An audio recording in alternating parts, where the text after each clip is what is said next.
नमस्कार, जय हिंद। स्टडी भारत में आपका स्वागत है। 20 सितंबर 2022 इवनिंग शिफ्ट का एनालिसिस होगा इस वीडियो में। जानिए कैसा रहा आज का यूजीसी नेट का एग्जाम, तो जिसको देख के आपको अपने जो अपकमिंग एग्जाम है उसमें आइडिया हो जाएगा आपको किस हिसाब से तैयारी करनी है। अब होगा final revision UGC net paper 1 paper 2 के लिए। सिलेक्शन होगा 100%, क्योंकि हम आपको देंगे इंडिया का सबसे बेस्ट टेस्ट सीरीज, जिसमें आपको मिलेगा लगभग 5000 एमसीक्यूज आपके व्हाट्सएप पे पीडीएफ ग्रुप में। पेपर 1 की कॉस्ट है 99 रुपीज़ और पेपर 2 की कॉस्ट है 99 रुपीज़। ये सब्जेक्ट यहाँ पे लिखे हैं। बिना देर करिए अपना फ़ोन उठाइए, इस नंबर पे कॉन्टैक्ट हो, व्हाट्सअप करिए। आपको लिखना है 99 रुपीज़, आपको पूरी जानकारी मिल जाएगी। करिए बेस्ट तैयारी, बेस्ट। यहाँ पे जो टीचिंग एप्टीट्यूड है उसमें लेवल ऑफ टीचिंग के क्वेश्चन पूछे गए थे, टीचिंग मेथड से पूछे गए थे, स्वयं प्रभा से पूछे गए थे।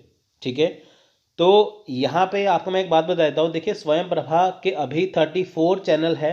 पिछली बार क्या था, 32 चैनल थे, लेकिन अभी 32 नहीं है, अभी 34 चैनल है। अगर आप यूजीसी नेट की तैयारी कर रहे हैं, एग्जाम देने जा रहे हैं, तो स्वयं प्रभा के 34 चैनल देख लीजिए। आपके पास जो भी बुक है उसमें आप देख लीजिए, चाहे वो फुली अपडेटेड है उसमें चेक कर लीजिए। अगर वहाँ पे 32 है तो वहाँ पे 34 को करेक्ट कर लीजिए। स्वयं प्रभा के 34 चैनल है। मॉर्निंग शिफ्ट की बात करें, देखिए टीचिंग एप्टीट्यूड में यहाँ पे लेवल ऑफ टीचिंग के क्वेश्चन थे, क्लासरूम कम्युनिकेशन का था और स्वयं का था। लेकिन इवनिंग की बात करें, यहाँ पे लेवल ऑफ टीचिंग सेम है, टीचिंग मेथड स्वयं प्रभा के यहाँ पे क्वेश्चन अटैच हो गए। उसके बाद देखिए रिसर्च एप्टीट्यूड की बात करें, हाइपोथेसिस के क्वेश्चन यहाँ फिर से पूछे गए हैं। सुबह नल हाइपोथेसिस का पूछा गया था, यहाँ पे रिसर्च टाइप पूछी गई है इवनिंग शिफ्ट में, और मॉर्निंग में रिसर्च मेथड पूछा गया था। देखिए यहाँ पे कॉम्प्रीहेंशन में जो टॉपिक्स था वो या तो कोविड-19 का था या पॉल्यूशन का था, यह भी क्लियर नहीं हो पाया। लेकिन सुबह की शिफ्ट में कोविड-19 का पूछा गया था कॉम्प्रीहेंशन, जो कि ईजी लेवल का था। ठीक है, अगली बात करते हैं यहाँ पे। ठीक है, यूनिट 4, 5, 6 की। यूनिट 4 है इवनिंग शिफ्ट में देखिए कम्युनिकेशन का। यहाँ पे कम्युनिकेशन बैरियर से और कम्युनिकेशन टाइप से क्वेश्चन आया है। मॉर्निंग शिफ्ट में देखिए कम्युनिकेशन बैरियर से क्वेश्चन आया था। ठीक है, तो यूनिट नंबर 5 है मैथमेटिकल रीजनिंग एंड एप्टीट्यूड। यहाँ पे परसेंटेज, एवरेज, ब्लड रिलेशन और डायरेक्शन सेंस के यहाँ पे क्वेश्चन आए थे इवनिंग शिफ्ट में। मॉर्निंग शिफ्ट में देखिए profit and loss and blood relation का क्वेश्चन आया था। देखिए ब्लड रिलेशन का क्वेश्चन हमेशा आता है, आप करिए। मैथ रीजनिंग में अगर आपको चाहिए, देखिए ब्लड रिलेशन आपको करना है, परसेंटेज, एवरेज और रेशियो, ये 3 चैप्टर करने हैं, आपका मैथ आसानी से हो जाएगा। और इसी के बाद आपका DIV, डाटा इंटरप्रिटेशन भी हो जाएगा। तो आप कंपैरिजन यहाँ पे कर सकते हैं इवनिंग शिफ्ट के और मॉर्निंग शिफ्ट के। देखिए यहाँ पे कंपैरिजन कर सकते हैं, आपको मैं बता रहा हूँ यहाँ पे। लॉजिकल रीजनिंग में देखिए प्रमाण और साइलोगिज्म के क्वेश्चन आए थे इवनिंग में। सुबह लॉजिकल रीजनिंग में अनुमाना और साइलॉग्स के क्वेश्चन यहाँ पे आए थे। ठीक है, ये कंपैरिजन इसलिए करके बता रहा हूँ क्योंकि देखिए ये जो टॉपिक बताए गए हैं आपको यहाँ से इतनी अच्छी प्रैक्टिस करनी है, क्योंकि देखिए घूम फिर के टॉपिक वही है। आप इसे अच्छे से कर लीजिए। मान लीजिए आपने कम्युनिकेशन बैरियर कर लिया, आपने प्रॉफिट एंड लॉस कर लिया, आपने साइलोगिज्म कर लिया, आपने टॉपिक्स अच्छे से कर लिए, क्वेश्चन कहीं से भी आ जाए तो आपका टॉपिक क्लियर होगा, आपका एग्जाम क्लियर हो जाएगा। यहाँ पे बात करते हैं यूनिट 7, 8 और 9 की। देखिए मॉडरेट लेवल का ही था, सुबह भी और इवनिंग में भी। सुबह भी मॉर्निंग में मॉडरेट लेवल और इवनिंग में भी मॉडरेट लेवल, यानी कि ना ज़्यादा आसान ना ज़्यादा मुश्किल। इंफॉर्मेशन एंड कम्युनिकेशन टेक्नोलॉजी, यानी कि बात करते हैं ICT की। इवनिंग शिफ्ट में देखिए वायरस, कंप्यूटर और जनरल एब्रीविएशन। जनरल एब्रीविएशन का मतलब होता है फुल फॉर्म। ठीक है, फुल फॉर्म का क्वेश्चन था, कंप्यूटर से रिलेटेड था और वायरस का था। सुबह देखिए कंप्यूटर वायरस का क्वेश्चन था, फुल फॉर्म था वही, और वायरलेस डिवाइस इसके बारे में क्वेश्चन था, जैसे ब्लूटूथ वगैरह होती है वैसे। ठीक है, पीपल डेवलपमेंट एनवायरनमेंट, देखिए अभी पोल्यूशन से क्वेश्चन आया है, क्या क्वेश्चन था अभी क्लियर नहीं हो पाया। मॉर्निंग शिफ्ट में देखिए ओजोन लेयर का क्वेश्चन था और COP25 का क्वेश्चन था कि COP25 क्या है, और ओजोन लेयर से संबंधित क्वेश्चन था मॉर्निंग शिफ्ट में।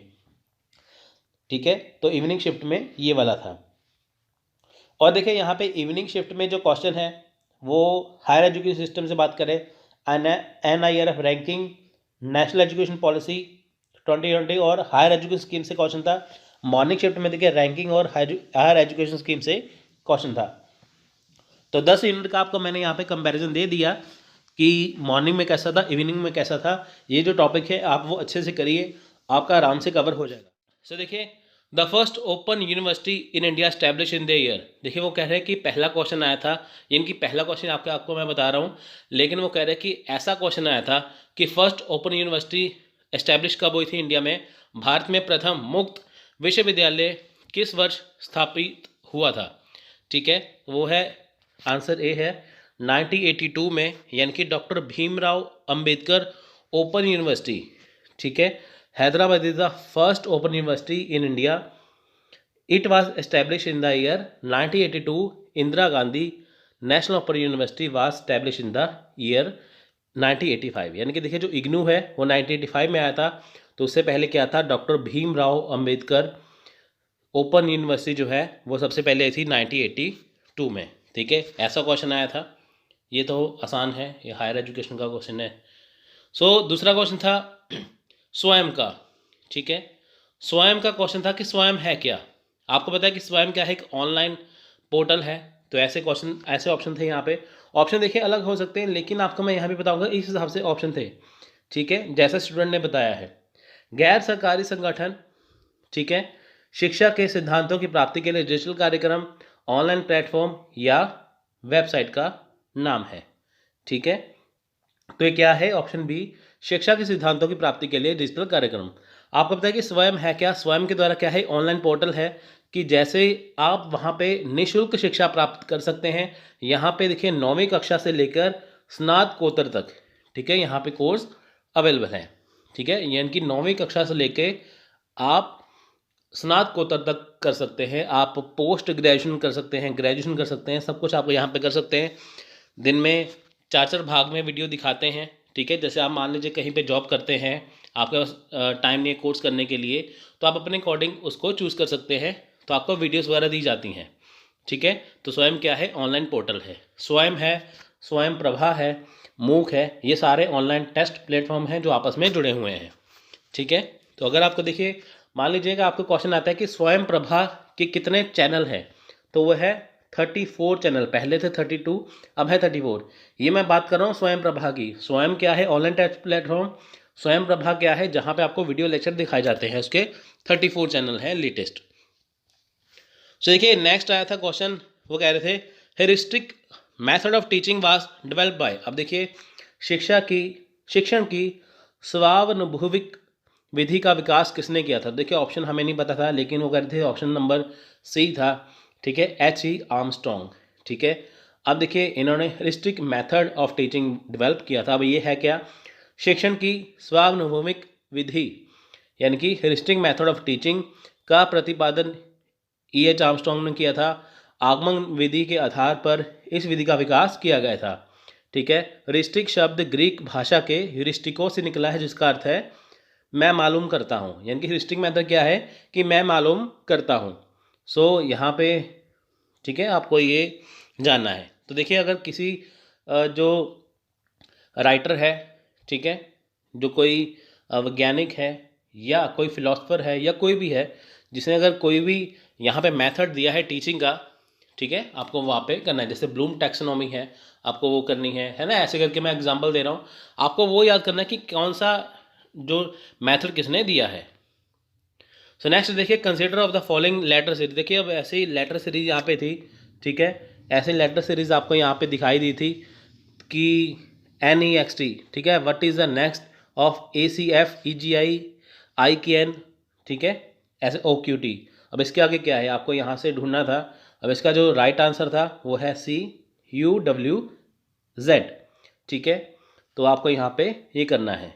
ठीक है, आप यहाँ पे आसानी से देख सकते हैं। अगर मैं बात करूँ ACF की, यहाँ पे लिखा है ACF। ठीक है, A में हमने क्या जोड़ा 2, तो आ गया C में जोड़ा 3, तो C के आगे 3 करते तो आ जाता है F। तो ऐसे करते देखिए सब में +2 +3 +2 +3 ऐसे कर करके एंड में क्या था कि जब यहाँ पे OQT में, ठीक है, +2 +3 जोड़ा गया तो आंसर आया UWZ। उसके बाद देखिए अष्टाध्यायी के लेखक कौन है? अष्टाध्यायी के लेखक कौन है? ये यूनिट नंबर 6 से क्वेश्चन है। ठीक है, लॉजिकल रीजनिंग से। यहाँ पे देखिए चाणक्य, जीवाक, पाणिनि, कात्यायन, तो आंसर है पाणिनि। ठीक है, ये क्या है, संस्कृत भाषा की सबसे प्राचीन विज्ञान एवं व्याकरण की पुस्तक है। देखिए नेक्स्ट क्वेश्चन है रिसर्च से। ये क्वेश्चन आगे पीछे हो सकते हैं, क्योंकि देखिए जैसा स्टूडेंट ने बताया मैं आपको बता रहा हूँ। ठीक है, हम इसमें 8-10 क्वेश्चन ही करेंगे क्योंकि इतने ही हमें पता चल पाए हैं। बाकी क्वेश्चन तब पता चलेंगे जब एग्ज़ाम होने के बाद क्वेश्चन पेपर ऑफिशियली आएगा। सो देखिए, a researcher attempts to evaluate the effect of method of feeding on anxiety proneness of children, which method of the research would be appropriate for this. ठीक है, यानी कि देखिए, एक शोधकर्ता बच्चों की चिंता अनुमुखता पर पोषण विधि के प्रभाव का आंकलन करने का प्रयास करता है। कौन सी विधि शोध के लिए उपयुक्त होती है? तो इसकी है एक्स पोस्ट फैक्टो मेथड, कार्योत्तर पत्ती। ठीक है, उसके पे डी आंसर था तो मैं आपको यहाँ पे बता रहा हूँ। तो एक्स पोस्ट फैक्टो था। ठीक है, ये क्या है? ये अप्रयोगात्मक शोध का प्रकार है। इसे है कि शोध से होता है जिसमें अनुसंधानकर्ता किसी प्रभाव के आधार पर उसके संभावित कारणों का पता लगाने की कोशिश करता है।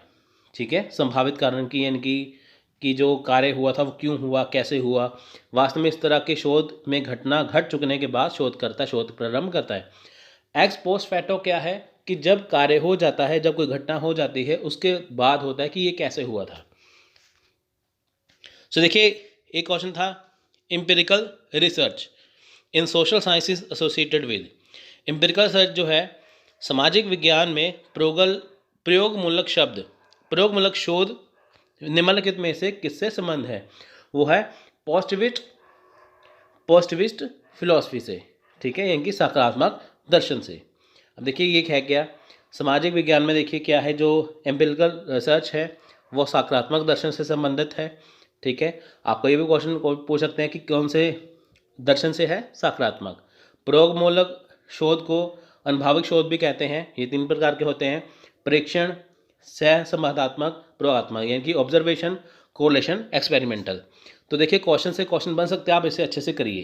ठीक है, आपको ये भी क्वेश्चन पूछ सकते हैं कि इसके कितने प्रकार हैं? ये प्रकार हैं। ठीक है, so in pre learning preparation an important stage of communication is. अब देखिए, अधिगम पूर्व तैयारी में संप्रेषण का एक महत्वपूर्ण चरण है। ठीक है, प्री लर्निंग प्रिपरेशन में यानी कि समझने से पहले, ऐसा क्वेश्चन था। तो इसमें क्या है कि देखिए, आंसर इसका है information acquisition and it's processing, यानी कि सूचना अर्जन तथा उसका प्रक्रमण। अब देखिए, प्री लर्निंग यानी कि जब आपने लर्निंग करनी है किसी चीज़ की, उससे पहले की जो प्रेपरेशन होती है, ठीक है, वो क्या है? वो उसका चरण क्या होता है? वो होता है इन्फॉर्मेशन एक्विजिशन एंड प्रोसेसिंग, यानी कि जब आपने कोई चीज़ पढ़नी है, जैसे मान लीजिए आप यूजीसी नेट की तैयारी कर रहे हैं, आपको तैयारी करने से पहले क्या करना होगा? आपको इन्फॉर्मेशन कलेक्ट करनी होगी, आपको सूचना का अर्जन करना होगा। उसके बाद फिर आप स्टडी करेंगे, आप स्टडी मटेरियल लेके आएंगे। ठीक है, सो ऐसे क्वेश्चन आए थे। इस वीडियो का PDF लेने के लिए ज्वाइन करिए फ्री टेलीग्राम चैनल, लिंक आपको डिस्क्रिप्शन में मिल जाएगा।